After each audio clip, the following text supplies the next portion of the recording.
All right, now it's time for Stump My Nephew. My nephew Sam is particularly good at gun trivia, and he's on all the time here, and we ask him questions that you send in that have to do with guns or gun trivia or gun history or something having to do with Second Amendment. If we use your question on the air, we're going to give you a hat or a shirt. And if you stump my nephew, you're going to get a really, really special prize. And it's actually very cool. He does a really good job. He doesn't get to hear the questions until we ask him on the air. He doesn't get to research them. This is all his own knowledge. I can promise you that he knows all this stuff, that he answers it with sincerity, and it's all in his head because I have spent time with him in person and tried to stump him myself, and it is virtually impossible. So, without further ado, Sam, how's it going, man? I'm well. How are you guys? Very good. All right, Alicia, fire it up. What do you got? Sam. All right, Sam, our question today comes from Steve from Palos Verdes, and he asks, what was the first double-action, single-action firearm? Steve from Palos Verdes. Haven't heard that one before. Thank you very much for writing in. What was the first double-action, single-action firearm? I can name the first double-action, single-action pistol, but it'll take me a little bit of thinking to get to the first double-action, single-action firearm. I know that the first self-loading pistol that has that type of trigger system was the Walther P38. I'm pretty sure. I think it was the Walther P38, which has some of its DNA made its way into the Beretta 92 family. So if you carry a 92 FS, or if you've been issued an M9 in the military, that's got the sort of the same similar action, same locking system, similar trigger mechanism to a Walther P38, but first double-action, single-action firearm. I know there were revolvers with DASA trigger systems long before that.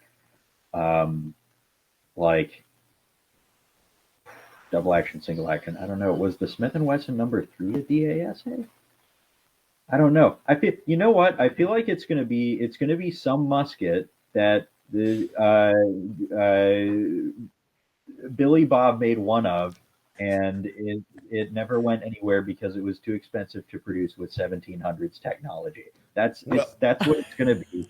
So I will tell you, he's not too far off. I will tell you that they made a point of saying that this was the first successful and documented DASA. Mm-hmm. Okay, so Billy Bob made 10 of them. Yeah. Well, it is something that in theory you would have heard of. It is something that's been published or, actually has, merit. It's not Billy Bob in West Virginia or whatever. Well, this doesn't probably help, but I had never heard of this. Had you ever heard of this? I've never heard of any of these answers, though. That doesn't matter. None of us had ever heard of it. We're all gun people. We're just not gun people like Sam is a gun person. Well, apparently I'm not a gun person like I'm a gun person because I can't even begin to take a stab at the answer. No? All right. Okay. All right, here it is. All right, so the first true double... Wait. No, it's going to be something that I've heard of or I've written about, and now I'm going to be mad at myself for the rest of the week. All right, last chance. Anything else? Any other? Can I give like a little bit of like potential context? Hint. Go ahead. So this did become a U.S. patent. Yeah. It was in the 1800s. Right. Does that help? That's a big hint, but go ahead. All right.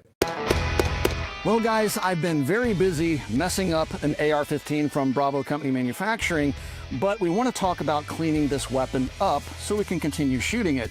And to that end, Dwight, thank you for joining me today. Yeah. Seal One products are bio-based, non-toxic, okay? And it is one product that clean, lubricates, and protects. So we call it a CLP Plus because it actually works. Yeah, I don't know.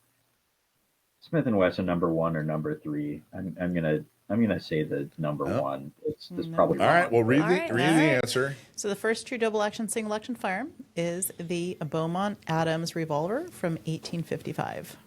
Have you heard of that? Okay, yeah, I don't feel bad about not getting that. All right. It says this widely recognized as the first true DASA handgun. It was the Adams revolver in the original Adams 1851 revolver was double action only. In 1855, Lieutenant Frederick Beaumont added a separate hammer spur and sear, allowing both the DA-SA option.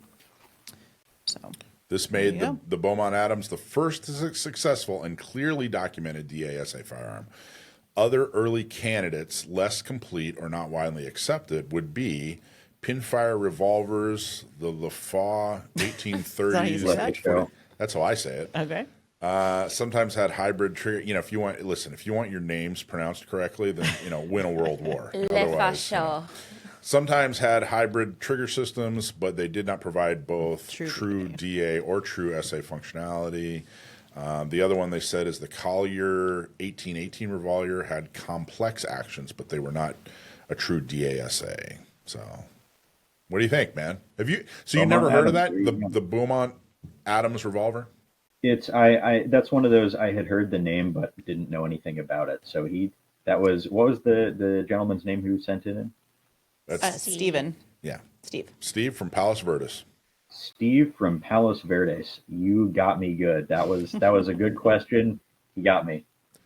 Well, there you go. Well, that goes to prove that on occasion you can stump my nephew. So, good job anyway, Sam.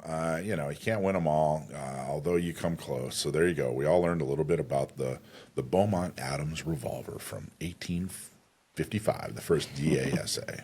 So there you go. All right. Hey, thanks for watching Gun Owners Radio. I hope you loved that clip. Don't forget to like, subscribe, comment, and follow us on social media. And check out our website at gunownersradio.com.